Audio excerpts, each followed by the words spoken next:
корейските музиканти изненадаха публиката, дори с изпълнение на Beatles. В програмата бяха включени 10 композиции. Те бяха изсвирени на традиционни корейски инструменти от 6 век. Ето така звучи Let It Be на Beatles, изсвирена на гаягъм, древен инструмент, на който струните са от коприна. Оригиналният гаягъм има 12 струни, създадена около 6 век от крал Кашил от династията Кая, както е описано в древни текстове. Това не е оригинален гаягъм, този е осъвременен и има 25 струни. Музикалното пътуване във времето продължи с песента емблема на Корея Ари Ранг, която разказва за раздялата и изгубената любов.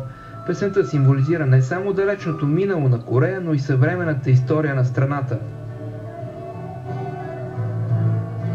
Ари Ранг е много характерна песен, която изразява историческите и обществените събития, през които са преминали корейците.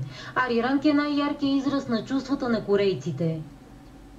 Кулминацията на вечерта бе изпълнението на Хубава си моя горо, което изправи публиката на крака.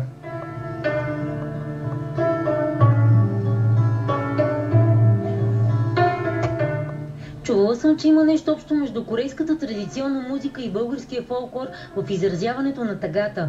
В корейската традиционна музика основното чувство е тъгата, също както и при българската. И тук може да открием сходство.